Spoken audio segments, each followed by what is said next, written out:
자, 지도를 한번 펼쳐보세요. 유라시아라는 거대한 대륙의 끝자락에 아주 작게 붙어있는 이 반도, 바로 우리가 살고 있는 한반도입니다. 세계 전체 지도로 보면 정말 점 하나 찍어 놓은 것만큼 작아 보이죠? 그런데 참 이상하지 않나요? 이 작은 땅덩어리를 두고 전 세계에서 힘 좀 쓴다는 나라들이 지난 수천 년간, 그리고 지금 이 순간에도 서로 못 잡아먹어서 안달입니다. 미국, 중국, 러시아, 일본, 소위 말하는 강대국들이 왜 이 좁은 땅에 그토록 집착하는 걸까요? 그냥 포기하고 다른 데로 눈을 돌리면 편할 텐데 말이죠. 사실 한반도는 단순히 동북아시아의 끝자락에 붙은 땅이 아닙니다. 이곳은 강대국들의 패권이 정면으로 충돌하는 지정학적 단층선이자 누군가에게는 목을 겨누는 칼날이고 누군가에게는 대륙으로 나가는 유일한 열쇠입니다. 만약 한반도라는 이 요충지가 무너진다면 지금 우리가 누리는 전 세계의 평화와 경제 질서는 단 하루 만에 무너져 내릴 겁니다. 이건 과장이 아닙니다. 오늘 저는 여러분께 강대국들이 왜 절대로 한국을 놓아줄 수 없는지, 그들이 숨기고 있는 시커먼 속내와 이 땅에 숨겨진 잔인할 만큼 거대한 가치를 아주 깊숙이 파헤쳐 드릴 겁니다. 자, 상상해보세요. 여러분이 지금 거대한 체스판을 마주하고 있는 세계 설계자라면 왜 이 한반도라는 말에 모든 운명을 걸 수밖에 없는지 말입니다. 이제부터 진짜 본 게임 시작합니다. 먼저 지리적인 관점에서 이 땅의 가치를 뜯어보겠습니다. 역사학자들은 한반도를 망치와 모루 혹은 다리에 비유하곤 합니다. 대륙 세력이 해양으로 진출하려고 할 때는 한반도가 디딤돌이 되고, 반대로 해양 세력이 대륙으로 들어가려고 할 때는 한반도가 가장 튼튼한 교두보가 됩니다. 일본 입장에서는 한반도가 심장을 겨누는 비수처럼 느껴질 겁니다. 반대로 중국 입장에서는 뒤통수를 후려칠 수 있는 망치와 같죠. 서울에서 베이징까지의 거리가 얼마나 되는지 아십니까? 직선거리로 차에 1000km가 안 됩니다. 이건 현대전의 관점에서 보면 정말 끔찍한 거리입니다. 경기도 평택에 있는 세계 최대 규모의 미군 기지 캠프 험프리스에서 미사일을 쏘면 베이징의 심장부가 사정권에 들어옵니다. 중국이 사드 배치에 그토록 발작적인 반응을 보였던 이유가 바로 이겁니다. 내 집 안방이 훤히 들여다 보이는 마당에 가만히 있을 집주인이 어디 있겠습니까? 서울로 치면 우리 집 거실 창문 바로 앞에 옆집 사람이 고성능 망원경을 설치해둔 격이죠. 정말 어처구니가 없을 정도로 가깝고 위험한 위치입니다. 이제 군사적인 관점으로 넘어가 볼까요? 미국에게 한국은 가장 강력하고 효율적인 침몰하지 않는 항공모함입니다. 여러분, 항공모함 한 척을 유지하는데 1년에 조 단위의 돈이 들어간다는 사실을 아시나요? 그런데 한반도는 그 어떤 항공모함보다 크고 튼튼하며 심지어 가라앉지도 않습니다. 게다가 전 세계에서 가장 잘 훈련된 60만 대군이 이 항공모함을 지키고 있죠. 미국 입장에서 한국은 중국과 러시아라는 거대한 맹수를 막아내는 최전방의 방패이자 필요할 때는 언제든 적의 심장부를 타격할 수 있는 전진기지입니다. 만약 미국이 한국에서 철수한다면 미국의 서태평양 방어선은 단숨에 하와이 근처까지 밀려나게 될 겁니다. 이건 미국의 패권이 무너지는 것을 의미합니다. 반대로 중국과 러시아 입장에서는 한국만 자기 편으로 만들 수 있다면 태평양이라는 거대한 바다로 나가는 고속도로를 뚫는 셈입니다. 지금은 미군과 한국군에 막혀서 서해와 동해에 갇혀있는 형국이지만 한반도라는 빗장만 풀리면 그들은 당당하게 대양 해군으로 거듭날 수 있습니다. 그러니 이 좁은 땅을 두고 강대국들이 사활을 걸고 기싸움을 벌이는 건 너무나 당연한 일입니다. 그런데 여기서 한 가지 재미있는 사실이 있습니다. 한반도는 단순히 위치만 좋은 게 아닙니다. 이 땅 위에 세워진 대한민국이라는 나라의 체급 자체가 이제는 무시할 수 없는 수준이 되었다는 점입니다. 100년 전의 한반도는 강대국들이 마음대로 요리할 수 있는 맛있는 고기였을지 모릅니다. 하지만 지금의 한국은 스탈린그라드 싸대기 갈길 정도의 화력을 가진 고슴도치입니다. 전 세계 화력 밀도 1위, 세계 6위의 군사력, 그리고 세계 최고 수준의 방위 산업까지.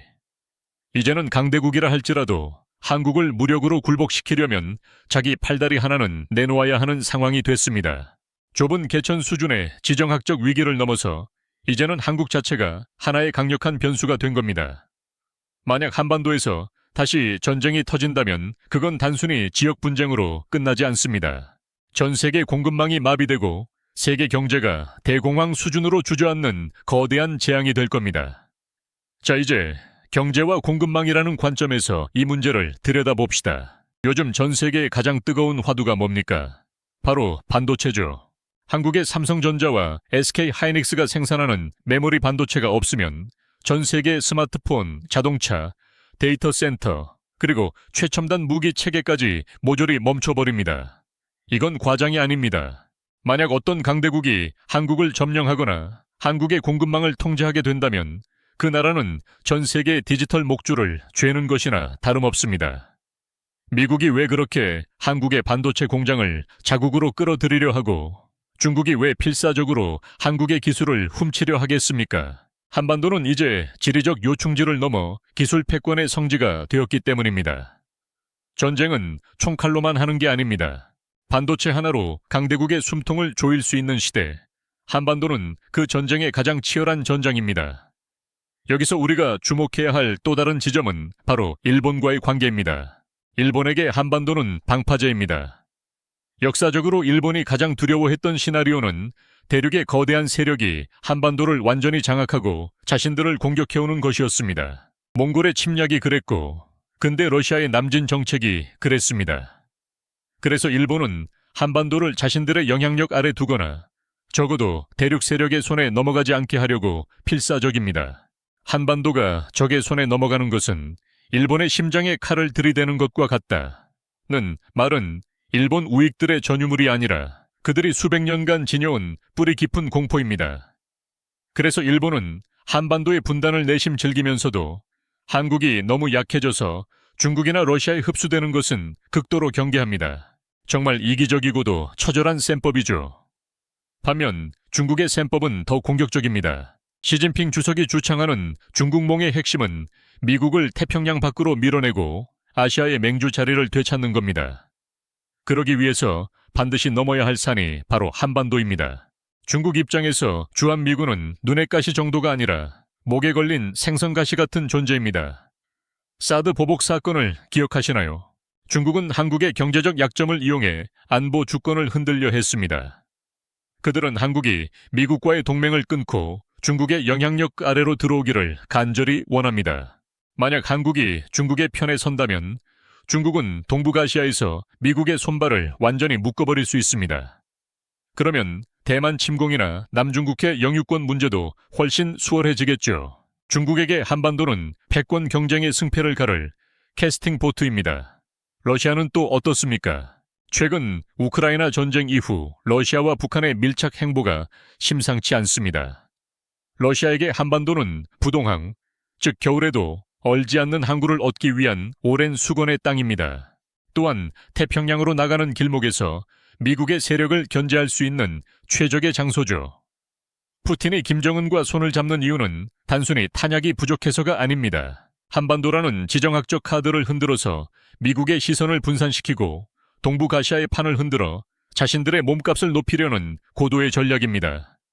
러시아에게 한국은 이용 가치가 무궁무진한 전략적 지렛대입니다. 자, 상황이 이렇다 보니 우리 한국인들의 처지는 마치 거인들의 싸움, 틈바구니에 낀 새우와 같다고 느껴질 때가 많습니다. 하지만 저는 단호하게 말씀드립니다. 우리는 이제 더 이상 예전의 그 약한 새우가 아닙니다. 우리는 거인들이 서로 차지하려고 안달난 황금 열쇠입니다. 우리가 어느 쪽으로 몸을 트느냐에 따라 세계의 질서가 바뀝니다.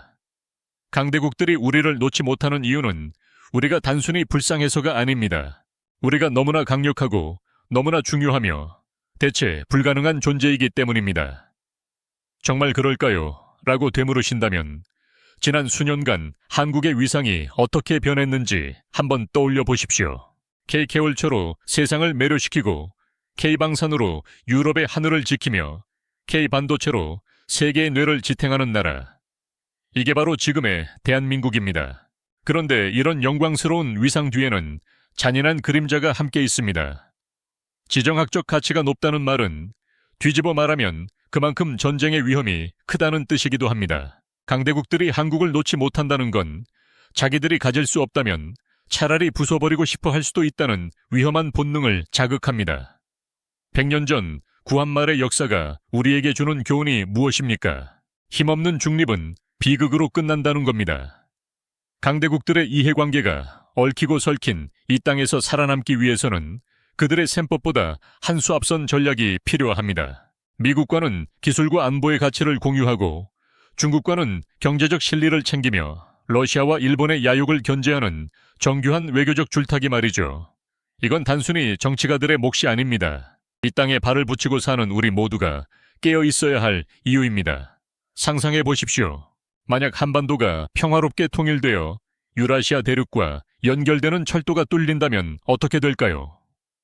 부산에서 출발한 기차가 베이징, 모스크바를 거쳐 런던과 파리까지 이어지는 날 말입니다. 그렇게 되면 한반도는 강대국들이 싸우는 전쟁터가 아니라 전 세계의 부와 물류가 모이는 지구의 심장이 될 겁니다. 강대국들이 한국을 놓지 못하는 진짜 이유는 바로 이 폭발적인 잠재력을 본능적으로 알고 있기 때문인지도 모릅니다. 그들은 우리가 그 잠재력을 터뜨려 그들을 넘어서는 것을 경계하는 동시에 그 과실을 자기들이 먼저 차지하고 싶어 합니다. 정말 지독할 정도로 질긴 인연이죠. 이제 우리는 냉정해져야 합니다. 강대국들이 우리를 혈맹이니 동반자니 부르는 사탕발림에 취해 있어서는 안 됩니다.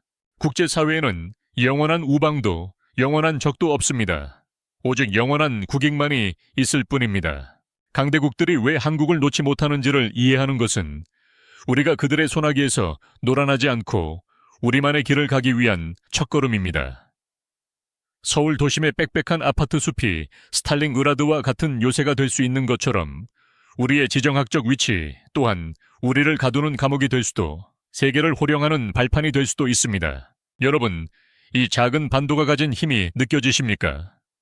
우리는 지금 인류 역사상 가장 치열하고 거대한 패권 전쟁의 정중앙에 서 있습니다. 미국과 중국이 사활을 걸고 싸우는 그 중심에 바로 우리가 있습니다. 이건 위기이자 동시에 엄청난 기회입니다.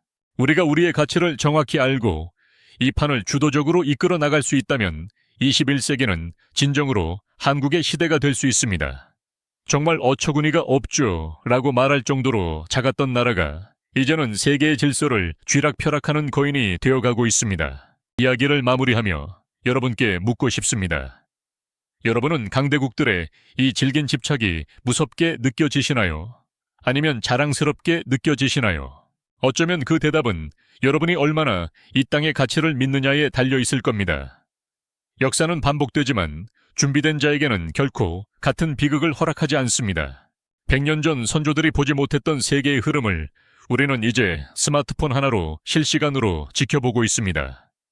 지식은 힘이고 통찰은 생존입니다. 강대국들의 야욕 속에서 대한민국이라는 꽃이 어떻게 더 화려하게 피어날지 그 운명을 결정하는 것은 결국 깨어있는 우리의 몫입니다. 한반도 지정학이라는 거대한 체스판, 강대국들이 왜 이 작은 말을 놓지 못하는지 이제 조금은 이해가 가시나요? 이곳은 단순히 우리가 사는 땅이 아니라 인류의 미래가 결정되는 가장 뜨거운 전장입니다. 그 전장에서 우리가 승리자가 되는 유일한 방법은 우리 스스로가 대체 불가능한 존재로 남는 것뿐입니다. 강대국들이 우리를 놓지 못하는 것이 아니라 우리가 그들을 우리의 질서 안으로 끌어들이는 날을 꿈꿔봅니다. 대한민국은 더 이상 강대국들의 먹잇감이 아닙니다. 우리는 세상을 움직이는 가장 강력한 엔진입니다. 긴 시간 이 거대한 담론에 함께해 주셔서 감사합니다. 여러분의 오늘의 역사를 읽는 통찰력으로 가득 차길 바랍니다. 감사합니다.